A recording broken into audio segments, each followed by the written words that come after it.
안녕하십니까. 박훈탁TV입니다. 미국이 저물고 러시아가 뜨고 있습니다.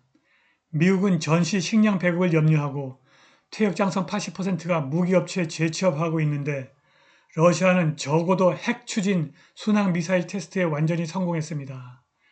미국이 러시아의 군사 패권을 완전히 무너뜨리고 있는 것입니다. 방송 전에 한 말씀 드리겠습니다. 여러분들 잘 아시다시피 제 방송에는 광고가 잘 들어오지 않습니다. 들어와도 단가가 낮은 광고만 들어옵니다. 여기 후원 계좌 있습니다. 자율구독료 부탁드립니다. 구독, 좋아요, 알람 설정 부탁드립니다. 여러분들 잘 아시는 히스토리 채널에서 9월 13일 양차 세계대전과 식량 배급에 관한 다큐멘터리를 방영했습니다.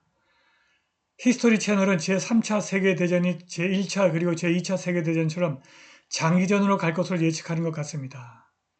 이 다큐멘터리의 내용을 정리하겠습니다.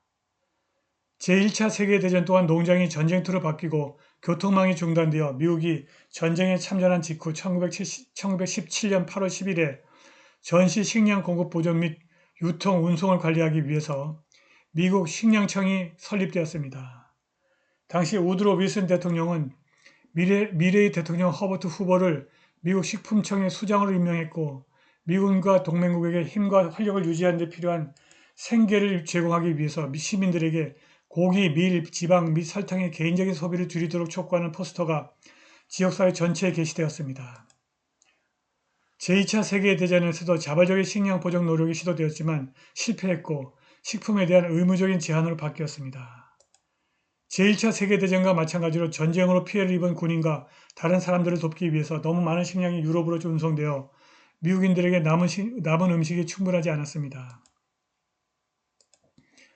1942년 1월 30일 가격관리국이 가격 제한을 설정했고 식품 및 기타 상품을 배급하여 비축을 방지하고 충분한 식품을 확보할 수 있는 권한을 부여하기 위해서 긴급 가격통제법이 시행되었습니다. 미국인들은 정부가 발행한 특별 쿠폰을 받지 않으면 설탕을 구입할 수 없었습니다. 커피, 고기, 치즈, 지방, 생선 통조림, 우유 통조림 및 기타 다양한 가공식품에 대해서도 바우처 제도가 부과되었습니다. 히스토리 채널은 양차 세계대전 때에는 결속력과 공통의 문화가 있었고 평범한 사람들이 훨씬 더 탄력적이었고 도움이 필요한 친구나 이웃을 기꺼이 도왔으나 오늘날에는 그렇지 않을 것이라면서 제3차 대전이 터지면 또다시 식량 배급이 가능할 것 같지 않다고 걱정하면서 다큐멘터리를 마쳤습니다. 미국은 장기전이든 단기전이든 제3차 세계대전을 준비할 능력이 아예 없는 것 같습니다. 제1차 세계대전과 제2차 세계대전은 모두 장기전이었으나 전쟁의 양상은 완전히 달랐습니다. 제2차 세계대전에서 사용한 무기의 개념과 성능과 효율은 제1차 세계대전을 완전히 뛰어넘었습니다. 제3차 세계대전에서 사용할 무기의 패러다임은 제2차 세계대전을 또다시 뛰어넘을 것입니다.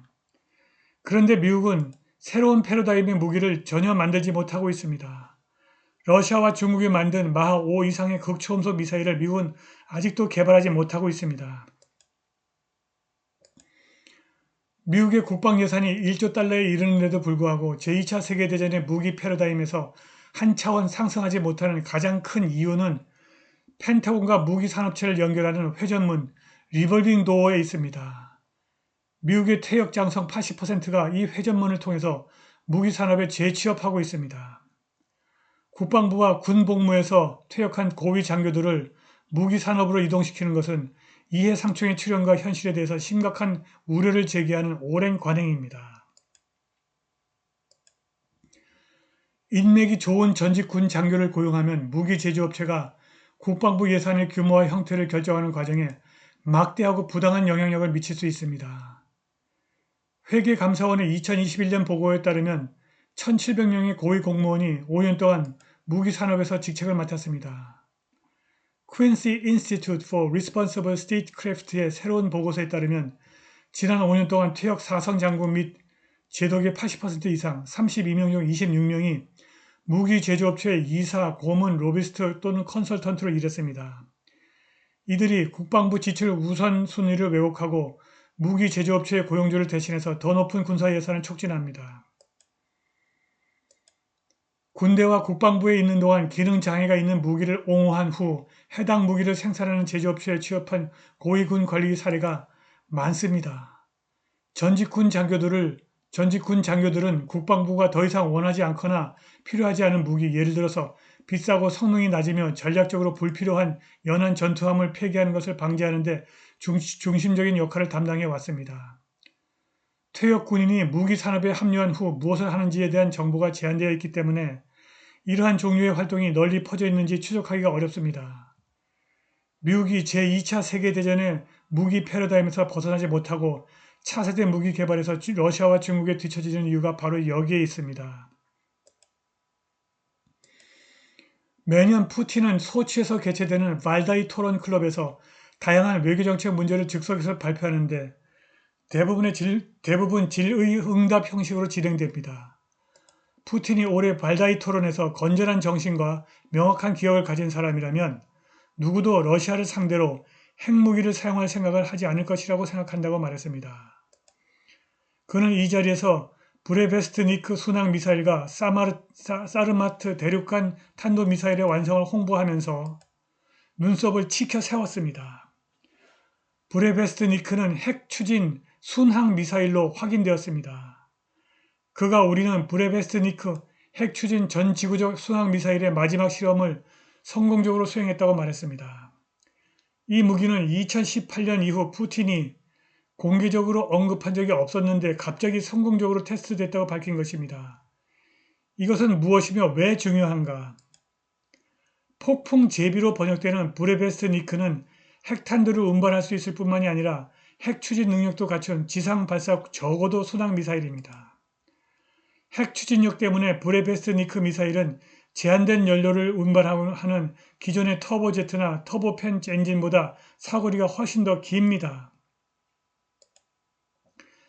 미국의 국제전략문제연구소는 2021년 러시아 군사 전문 저널을 인용하여 브레베스트니크 미사일의 사거리가 최대 2만 킬로미터에 달하기 때문에 러시아의 모든 기지에서 미국의 모든 지역의 공격 목표를 때릴 수 있다고 말했습니다.